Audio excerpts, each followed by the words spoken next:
And we are at it again. We are up and running. Welcome to the official McCoy podcast. It's me once again, Jelani McCoy, the voice that's coming through your headphones, maybe your head jack, whatever it is. Now you might have the new iPhone, so you don't really have the headphone jack anymore. Anyway, it's that time of the week. The official McCoy podcast brought to you by the good folks at No Coast Beer Co. and Officialize. And if you don't mind, that's like we like to do it here. Let's get straight to the proceedings today. In NFL news, Amari Cooper got traded to the Dallas Cowboys. Was he worth a first rounder, and who is the winner out of those trades? I think Amari Cooper was worth a first rounder. I mean, that's the price you got to pay to pull somebody out of there mid-season. You know what I mean? And gives Dak Prescott another receiver, another weapon, so you can evaluate him and see if he was the quarterback of the future or even the quarterback of the rest of the season. So I think it's a fire sale over there at Oakland. You know what I mean? They got rid of Khalil Mack. They got rid of Amari Cooper. Those are first-round talents. Those are people were excited about those players in the Oakland Raider fan base. Now they're both up out of here, so they're stuck with Gruden and Carr. We'll see how that works out. There's a lot going on with David Carr right now. I don't know if you're following the whole David Carr saga ever since they got Amari Cooper out of there and Khalil Mack. There's a video of him like he's allegedly crying after he got sacked. That can't be going over too well in the Raiders locker room and with Raider Nation. I'm not trying to say you're not allowed to voice your pain or agony in any particular way. Like you have to be a tough guy, but I can't imagine the stories of Brett Favre and stories of Ronnie Lott cutting off fingers and all these Herculean stories that we hear out of the NFL. I can't imagine it going over well with that you're crying after you get hit. I've never been on a football field in Sunday, but I have played a physical sport, at a professional level, collegiately, and at a high level high school. So I understand about playing in pains and injuries and being what's the word I'm looking for? Like a gladiator. All those old gladiator adages, you know what I mean? But at the same time, if you're making $100 million and you signed up, you knew what that offensive line looked like when you signed up to for the $100 million. So you had to know at some point in time that line might cave and you might be incurring some injuries. So we'll see what happens for Carr. It's not looking too good. Not looking too good for the Raiders. You know who it is looking good for in the AFC West is Patrick Mahomes. Patrick Mahomes is still killing out here playing Madden on everybody. Got the Chiefs looking good. Hasn't really hit that. Can we consider him a rookie? Nah, he's not a rookie. This is his second year, his first year starting. He hasn't really hit that first year wall that is a real thing and happens to people who, experiencing this type of exposure or playing time during the year. So, but he's got Andy Reid back there. We talked about Andy Reid on the podcast before. We're big Andy Reid fans. So Andy Reid seems like he's still got him dialed in. Is the NFL tanking? I don't know. After the fire sale with the Raiders and what's going on with who else is dropping everybody? Patrick Peterson wants out. Who? The Giants. Yeah, what's going on with Patrick Peterson? What's going on with the Giants? Is tanking going to be a realization in the NFL? That's tough on the fan base. And with 16 games, people in America wrap their whole NFL season around. That's like a celebration and like 16 Thanksgivings every week. So that's going to be tough for fan bases to watch their teams. You got to brave the elements out there and go to a game. You don't want to sit out there in 6-degree whatever below zero weather and watch somebody tank or they not play their best players. So, but I get it. A lot of these players are fed up. They've been loyal to NFL franchises who haven't been loyal to them. So they're making noise. Speaking of making noise, the Eric Reid went crazy eyes. I don't know if you got a chance to watch the Eagles game. The Panthers played at the Eagles, and Eric Reid went crazy eyes. He tweaked out before the game, got into a whole deal with Malcolm Jenkins. I'm not gonna act like I know the particular details, but I can guess what the argument was about. There's been some. He touched on it in a press conference. I'll let you dig up that information. I'm going to try to take it easy on the fellas today. So I'll let you dig up that information. But Eric Reid went crazy eyes, and it was beautiful. and then he did a little something extra to Carson Wentz, and then he went John Wick and flipped Zach Ertz out for trying to stick up for his quarterback. I love, that Zach Ertz tried to stick up for his quarterback, but he got to come up with something more caveman than the Frankenstein charge on somebody like Eric Reid. Eric Reid seemed like he prepared for Frankenstein charges. That John Wick move was off the chain, and it was light. It was like he was working on that and expected like that. He looked like he was ready for all the energy that he provided before the game, all the hogwash and making a big deal. And in the pregame, he carried that into the game, and it was beautiful. We got to saw the crazy eyes, and he was out there making plays. And I believe he almost made the game-winning interception. He had a couple tackles for loss. He was up there, went rogue a couple times, and started lining up next to Kuechly and Thomas Davis with the linebackers. You got to go peep that out. If you got to watch the little things in football. If you watch football for a long time and been around football a lot of my life, if I have, it's about the little things when you know what to look for. It's about as much as I want to touch on the NFL, except Eli. Eli is getting in Blake Bortles territory. Excuse me. Blake Bortles got benched for Cody Kessler. That's tough. Didn't they just play Blake Bortles? Jacksonville got some problems over there. Now that I think about it, Eli got some problems. The Eli face isn't going over too well in New York. Man, at least we're focused on football this year, right? There hasn't been too many crazy stories in the NFL. Everson Griffin is back. Shout out to Everson Griffin. Glad to see he's about to come back to the football field. Got the help that he needed. And be looking for – he's going to sew back up that Minnesota Vikings defense. And Kirk Cousins and them already got him cracking on offense, so Minnesota might be all right. Who might not be all right is Ohio State. Urban came back and messed up the vibe. The offensive coordinator had everybody nice and easy doing their job. Urban came back and brought back the entitlement vibe. And Ohio State started losing. The quarterback started going downhill. The defense is not that Ohio State defense. Bosa got up out of there all of a sudden when Urban got back.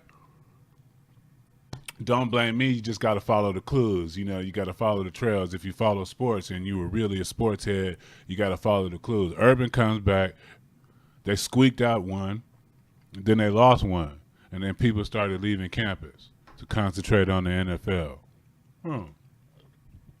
Then they got blown out by Purdue. Purdue's jerseys were dope. That all black with the gold, it fit their mission for the game, right? Ohio State looked like they was playing around in the scarlet and the silver and looking real, real traditional. And Purdue went all black on them and blacked them out, blew them out. Michigan State and Michigan was tripping. That was beautiful. I like it when it gets petty like that.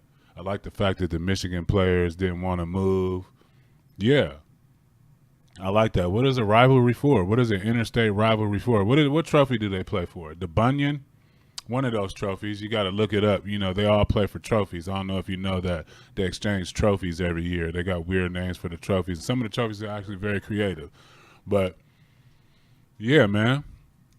The Michigan boy dug up the logo. I'm rolling with that. That reminds me of the old T.O. when T.O. went and stood in the middle of the star and gave you the any given Sunday pose. And then who was that?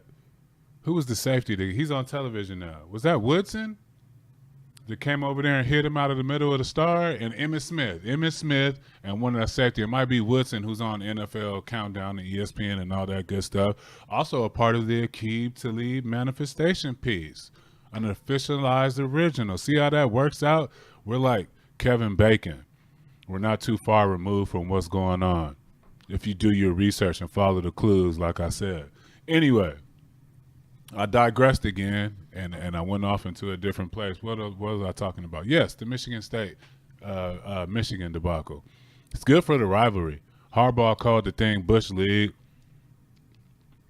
I think anything goes in a rivalry like that. You got to wait till next year to see each other.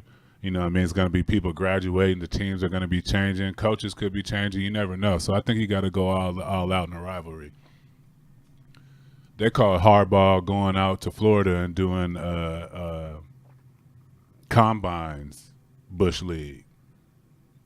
So, you know, I don't think he has a right to talk right now. You just need to concentrate over there in the khakis and the maize and blue. They got something going on right there. Keep the attention on Urban Meyer in Ohio State. That's pretty much it for the NCAA news. Because Alabama is doing what Alabama does, and does it really matter if nobody's going to beat Alabama? Who's going to beat Alabama this year? LSU. Ed Orgeron. Ed Orgeron's the best thing going to college football, and I just think if we go down there and play them Trent, Ed Orgeron is like Nolans boy crawfish, all the way engaged. I told you that thing wouldn't go over in SC and South Central, but he took that thing down to the Bayou Bengals. And Ed Orgeron, I love Ed Orgeron. Get you some. He needs a ringtone. Or like Waze, like he should be on Waze. Make a left right up here on Elm Street and take you down. If we get down the right, and you know you dig on down there, and I be tripping sometimes, man. Ed Orgeron is funny. He adds to my trip level. You shouldn't have things like that and people like that accessible for my content consummation. Love Ed Orgeron. Moving on from Ed Orgeron and NCAA football to NHL. Did you see?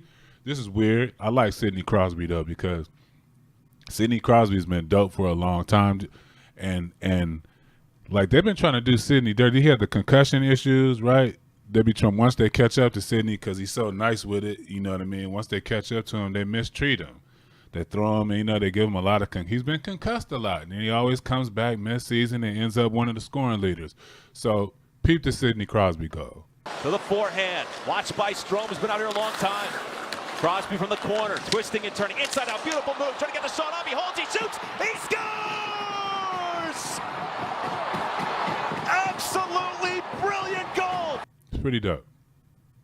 That's my NHL news. That's, you know, Sidney Crosby's been around for a long time.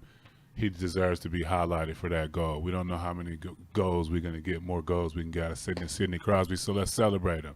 The World Series got cracking. Red Sox won game one. I went with the Dodgers with my early pick. I was going to switch it over right before the game started, but I decided to roll with the Dodgers. Then I got to watching Kershaw, man. Kershaw be bugging. Got the city nervous. Got Dodger fans nervous as I don't know what, man. Kershaw, the other dude, Chris Sale, he don't look nervous. And Chris Sale's like 6'6", 170. I don't know if you know that. He's like 6'6", and Kershaw is like, well, he's like 6'4", 6'5". He's a bigger dude, right? Kershaw's a bigger dude. But, man, I'm glad I'm not a Dodger fan because I know how bad the Dodgers, like, if Dodger fans don't get this one, they're going to be sick. LA ain't going to be happy for a while. And Kershaw, he just makes you nervous. Come on, Kershaw. Manny looked okay. Thought they was going to pull it off for a minute, but then you remember, I don't know if Kershaw watched the Red Sox play this year. Did he watch the Red Sox play? Some of them pitches that he's trying to get off are National League pitches they're not flying in the American League. Not with that team, not with those batters. Look up the stats. They set all kind of records and highs this year. So I'm going to stick with the Dodgers. I'm a California holic. You've heard it before. I'm a California holic. I probably should be rooting for the Red Sox, but I'm going to listen to my heart on this one and stick with the Dodgers. I think they're going to pull it out. I saved the best for last. Well, as far as sports goes, I know everybody saw the Lakers and Rockets brawl. That was a trip. Rondo spit on CP3, y'all. No, he didn't.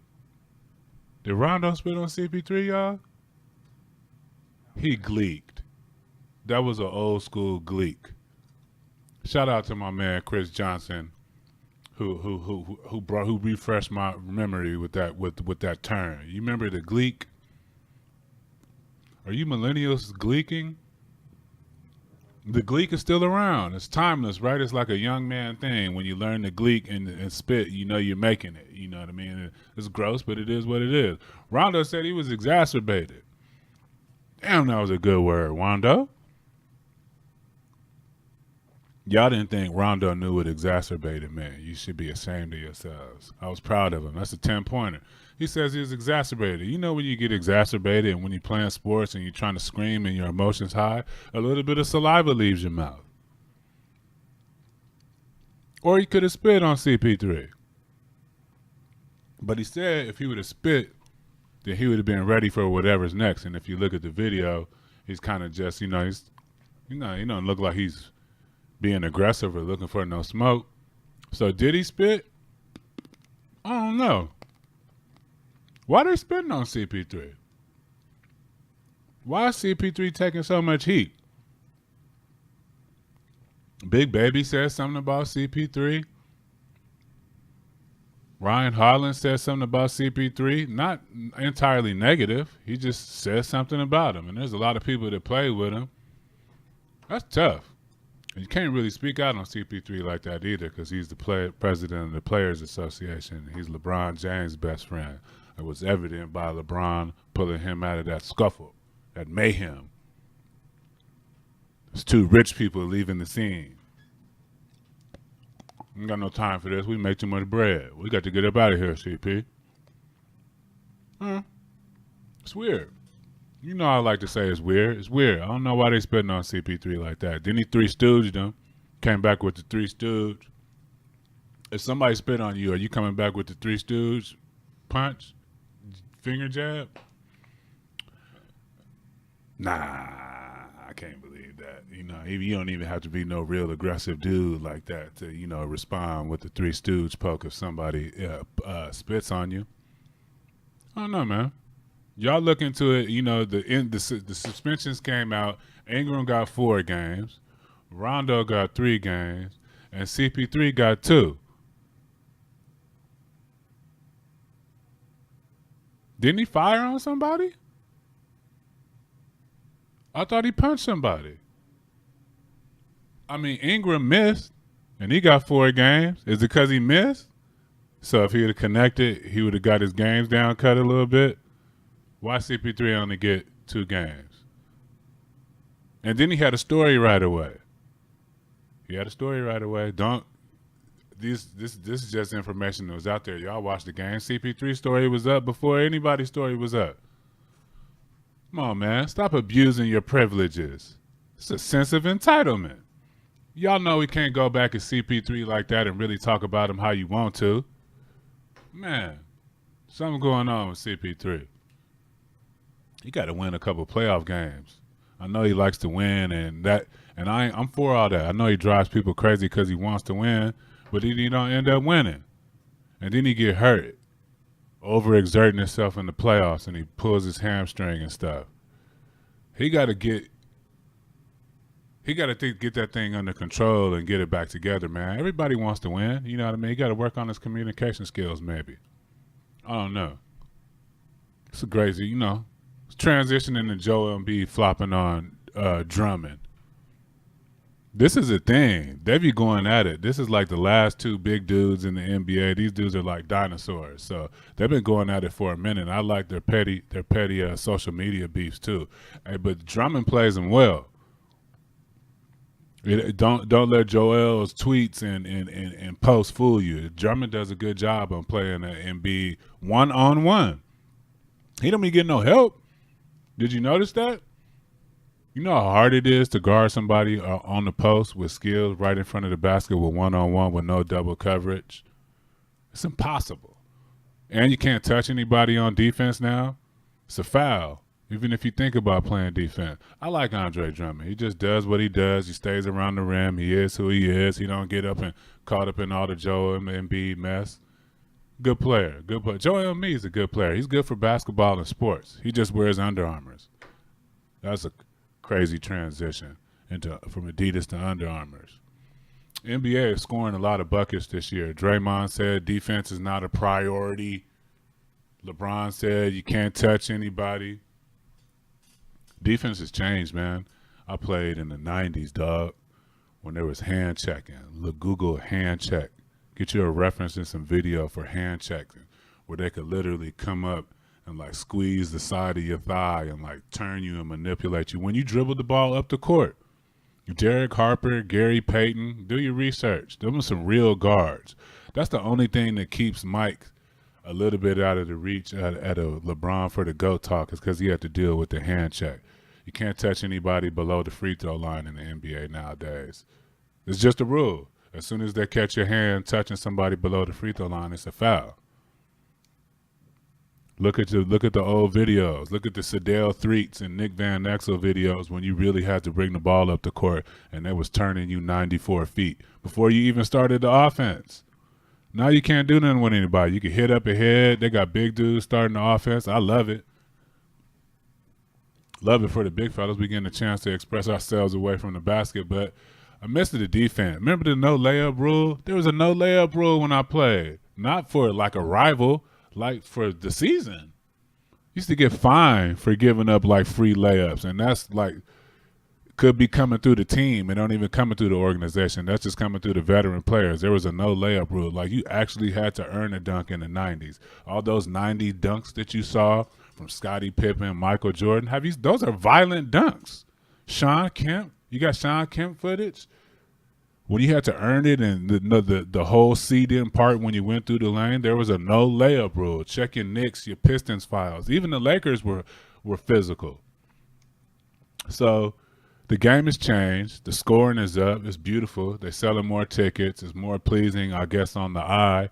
Do you guys like high-scoring games or somewhere in between? You just like a good game? You know, these millennials, man, they like the high-scoring games. They don't want to see no yeah, it's instant gratification. Yeah, I like defense. You should like defense. It's all easy when everybody's sharing candy when you're making threes and you're scoring 130 points. I'm still opposed. I like when I know it's first to 100. It used to be first to 100 wins, right? It used to be first to 100 wins. Now it's like first to 130. You know what I mean? It's a lot. They're getting a lot more shots. Big dudes, if you can get in shape and get your hands on a couple balls, no freaky, you can get some stats. You can get some stats, get you some offensive rebounds. You can get paid just offensive rebound, blocking shots, and getting putbacks. Good for the big dudes. So try to transition away from wanting to get the ball on the block and just keep yourself in shape and be ready to play in space. That's free game for all the big dudes in the NBA. What else is free game is the NBA shoe restrictions are all off. Some of the winners have been, all the Pumas are fire. The orange Pumas that Scary Terry and everybody else is wearing, that's a big splash for Puma. I like what they're doing, and the shoe looks, I would buy those. I would actually spend money on those Pumas. I'm not, but I would. I'd definitely spend some money on them Kings LeBron was wearing. The wine color was dope. It was like a final ode to Cleveland. You know what I mean? And he wore opening night. Those are clean. LeBron's new shoes are clean. PJ Tucker played in some killer retros of LeBron's. You know PJ Tucker is going to come with it this year. He's sensing that his shoe crown is up for grabs. So expect for him to come very hard since the NBA shoe restrictions have been blown up. So that's what you got in the NBA. Everybody's scared of the Lakers. Were they 0-3? 0-3. Look, Kobe might come back. He said if 0-5, he might consider it. You know, he talked to what was that, Jimmy Kimmel? He loves Jimmy Kimmel. They got a great relationship. Remember the old video when he was hurt and they showed Boozer and Jeremy Lin celebrating like one of their 7 victories? You got to go see that video. Check out Kobe's reaction. Yeah, that's what you got. You got Rondo spitting on people or gleeking. You got shoe restrictions all blown up. The scoring is up. The pettiness on social media is at an all-time high. You got trolling from different teams. NBA's got a great storyline this year. I'm really looking forward to this season. Should be exciting. Don't panic, Laker fans. It's going to be okay. This thing is going to work out. You know, now that Rondo gleeked, Lonzo going to get a little bit more playing time in the new big baller brands, and we're going to see what them things can hold up and what he can do. Now, moving on to the culture update, and it's kind of in Laker news. Kobe's dropping the Mamba book. Who's excited about the Mamba book? I am. You should be. We're finally going to glimpse inside the maniac mind of Kobe Bryant. Maniacal, is that a word? What word was I supposed to use? Yep, that one. We're finally going to get inside, glimpse inside Kobe's mind. A winner, an entrepreneur. I hope he has some of the things he's done with his entrepreneurial efforts as a businessman included inside this book, too. He's won an Oscar. Man, they might ask Kobe to perform at the Super Bowl. Remember the Kobe Bryant little rap? Kobeilove. Yeah. Everybody else, Kobe ain't going to the Super Bowl. I'm just playing with y'all. Got a new book coming out. He ain't really thinking about sports except helping kids. He seems to be helping kids a lot and focusing on his time on helping kids, focusing on the babies and making big money and partnering with in great brands. Good for Kobe. Some of us gonna need to make some big money and read that mama book to afford the new iPhones. Apple tripping too. Love Apple. What they got, the XR, the JR, the TR, the 8S, the phablet. They got the watch. They got you covered. Just hopefully you got yourself covered in your wallet, in your bank account. It's charging us $1,000 for these phones, man. $7.99 is a deal now, just because you get a couple extra colors. Anyway, I'm gonna buy mine. I don't know what you're gonna do with yours, but they got me. I'm hooked. I'm not really trusting Samsung and them like that yet. Maybe with the bendable phone, but what am I gonna do with a bendable phone? I don't know, but maybe it's beyond me. Maybe it's for the millennials. The millennials might want bendable phone. Sometimes you got to realize that it ain't on you. Can't always be about you and your vision. You might like it, but it might suck. And the millennials might like it, and these or the older people might like it. Just you got to recognize people in their space. Might suck. You might like it, but it might suck in real life. It's a hard realization, but that's life. Halloween time is coming up. Though the Halloween costumes have gotten completely out of control and creative over the last couple of years. It used to be you went down to the Party City at the last minute for the Halloween party and you got the skeleton and you got the Grim Reaper or, I don't know, whatever it was that they had in your size, really, right? The ladies get the police and the cat, you know what I mean? They're the policewoman and the cat things. But when they started recreating movie scenes, oh, man, they turned Halloween into a new level. I've seen people redo Eddie Murphy and Beverly Hills Cop. They're redoing album covers. It don't really seem like it's costing them a lot of money either. It seemed like it's going them back to the day. Like my mom had to make me a costume one year. It was traumatic. But it was dope. It's everything that kids are missing these days. You know, that's like if you ever see Eddie Murphy Delirious, he did a bit about how he wanted to go to McDonald's, and his mom told him no, she was gonna make his own hamburger, and he starts going in about the grilled onions and stuff that's hanging out the hamburger, and how she used like Wonder Bread and ketchup and mustard. You know, those were the days, man. You know, sometimes you got what you need. Only reason why I'm excited for this Halloween, I think I'm going to dress up, but I can only do it if I can do it. I thought about some Wesley Snipes outfits, White Man Can't Jump. I'm going to recreate some type of movie scene, but it's got to be done right. If I got to go to Party City and pick up a South Park costume, I'm not going to do it. I'll fail. I might come with like the sexual chocolate Eddie Murphy dude from Coming to America. But then I would have to do the curl and the whole nine. I don't know how that's going to work out. Only thing I'm excited about Halloween this year is the movie. I love Halloween. That's one of my favorite costumes. I might come as Michael Myers.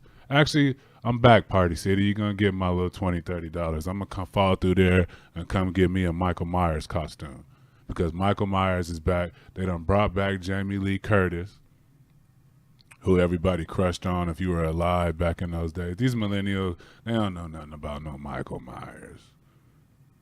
They got the Resurrection 20 series, although Rob Zombie's efforts were legit.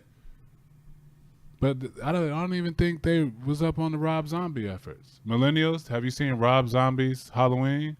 Are you familiar with Michael Myers? Yeah, a little bit. Oh.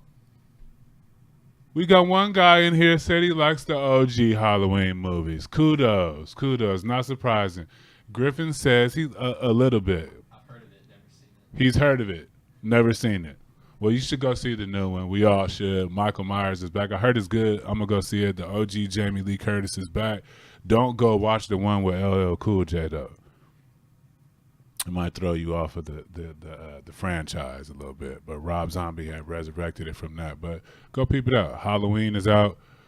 Hopefully you got a dope costume and you go trick-or-treating. And you're safe. And check your kids' candy. Do you still have to do that? That's a damn shame. 2018, we still got to check our kids' candy so weirdos don't do sneaky stuff to the candy. We're in a sick place if we haven't figured out how to. Oh no, we got to get that thing figured out too. We got to get a lot figured out. We're going to continue to work on it. Thank you for tuning in to the official McCoy podcast. Happy Halloween. Enjoy it. Check the candies. Try not to do anything weird. We'll see you next time.